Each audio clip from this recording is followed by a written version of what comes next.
Welcome back. This is part 4 of sewing tips and tricks for your DIY bootstrap fashion dress form. Today I'm going to go over some of the tools that I like to have handy when I'm making a dress form. Before I do that, I want to touch on a couple things that I did not mention last video. First, grab this and put it here. The base support cardboard, make sure you enlarge the center hole to go over your post. Your hands go through here, so if they need to be enlarged, you can. It's not necessary, but this one needs to be enlarged. The next thing is this teeny tiny little piece flew away on me, so I didn't see it. So the cardboard cutout, you can use the thick cardboard for this, but make sure you don't lose this little piece. So I'm gonna pin it with the rest of my patterns. The other thing is when you see your instructions for the neck top, it's going to show you a picture of them cutting the neck top, and it's gonna seem like it's only on the inside. That is because the patterns that they're using on there don't have the seam allowance. Now, it could be argued that, well, they're saying to go ahead and cut it shorter because that's your seam line and you need it smaller. I keep it large because when you squish it and it goes into the neck, it's gonna be fine, and it actually creates a more dense top for the dress form, and I actually prefer that. The next thing I want to talk about, I want to show you these cups. So you have your center cup and your side cup. When you're putting these together according to the instructions, so you match the single notches together, and then when you're sewing them onto your dress form, you're matching these outer sides to there. But the problem is that if the sides of the cups are very similar, there is a potential for you to put the outside in and the inside out. So look at how minuscule that difference is. I don't know, can you see that? It's so tiny, the difference between the cups, but it makes a big difference. So what I do is I mark them so that you can see, hey, this is number 3, this is number 4. Oh, this is the center, this is the side, and you stitch it to the straighter side. That way it's marked properly. Also, in the event that you forget to do that, put that down. See how these are smaller than these? You can use that as your gauge also. If you forgot to mark them and you're like, oh no, she told me to do it and I didn't do it, it's okay. You still have another out. If you marked your things properly and followed exactly what your pattern was saying, one of them is larger than the other, so you'll still be able to match them.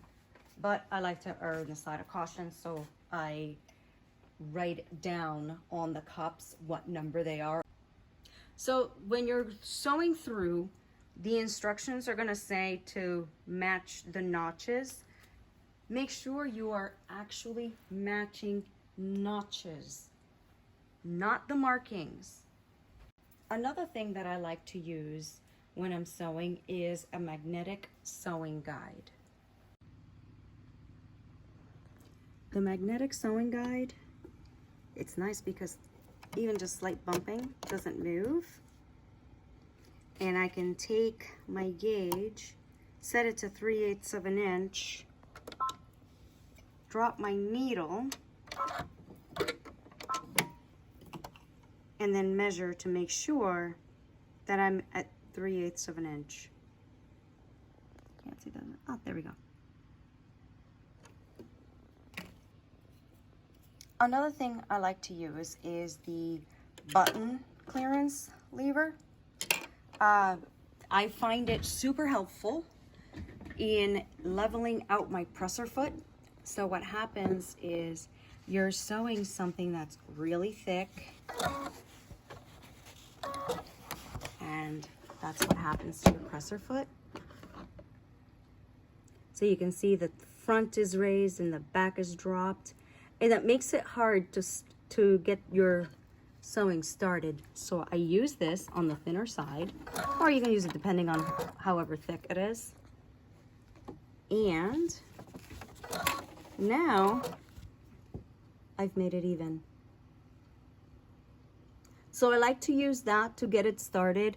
It really seems to help engage my fabrics properly and feed nice and smooth.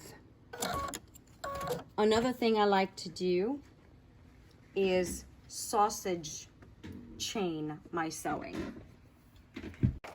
The instructions will go ahead and say, so I'm going to tell you, okay, pin, stitch, clip. Then you're going to go pick up some more pieces, pin, stitch, clip. I don't like the going back and forth. I find it more efficient to sit at the machine and do all the sewing, then get up and do all the clipping, then come back and do all the pressing. Speaking of pressing, I'm going to go over some of the things that I like to use to press. First is this wonderful little seam roller. This is a quilter's tool, and they set it right when they're quilting, and that way they don't have to get up and press all the time. So they just roll the seam open. I don't have a seam to show you. I'll try my best to remember for next time, and I'll show you how that works. But this is a really good tool. There's no heat involved. So if you have children or pets that run all over the place and you're afraid of them getting burned or hurt, this is a great option. I love this thing. The next thing is this Clover mini press, which works really well. My problem with it is it's open here and this heats up, and I've already burned myself once. I didn't like the feeling, so I try not to use it unless I'm working on a stationary project and I'm calm and there's not a lot of steps, so there's no chance that this thing's gonna fall over. I'm actually going to have my husband build me a better thing to hold this, because the stand that comes with it is also super flimsy.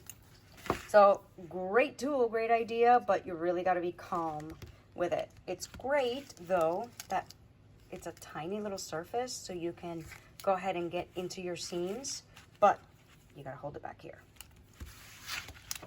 The next thing, and it's what I prefer, is my mini iron. I can just grab this thing and do what I need to. It's on. If it falls, it's not a big deal. I can just pick it up very quickly, but I'm not going to seriously injure myself with this thing. I keep a pressing mat right next to my sewing machine. That way, if I need to press a seam, I have my iron right there. I can press, I can stitch, and then I can keep going back and forth.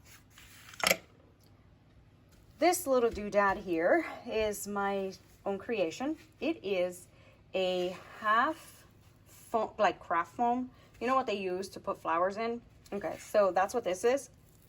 I don't know if you can hear the crunch. There it is. Okay, so that's what's in there.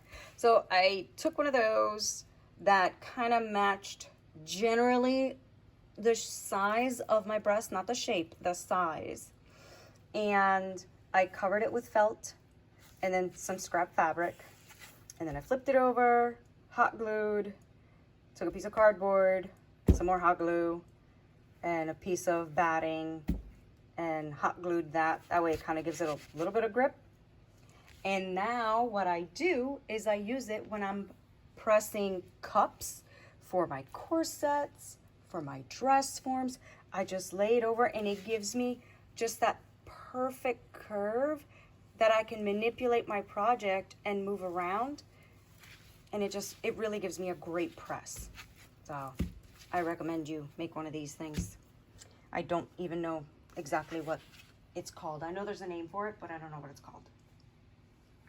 Let me take a look at my list and see if there was anything else.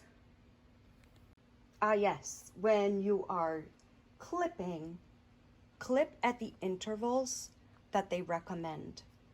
over clipping is going to make it round out too much. Under clipping, not round out enough.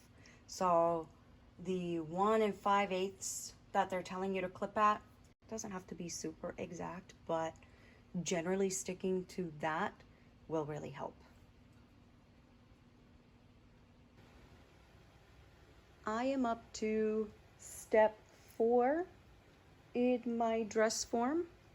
So I have my backs together, my fronts together. Now, the next thing I have to do is I have to decide what color I'm gonna make my markings. Hers are green. I don't know what color I'm gonna make these. Once I make that decision, then I can go ahead and do the zigzag stitch here, which is for looks only. So you can use whatever thread you want and then start putting that together. I think that's it for this video. I went ahead and I did steps 5 through 7 anyway, and I'm glad I did because there's just a few more things that I do want to point out. When you get to page 17, and you've put your cups in, and you're getting ready, and you've attached your top piece, they just jump straight into clip the curves. They forget to tell you to stitch these pieces together. So exactly as you see them laid out here, just stitch here and stitch there. Then go ahead and clip your curves. So that's one. Another one, when you get to step 6, they will tell you to go ahead and do your decorative zigzag stitch on all of your markings. These here. I don't do it at step 6.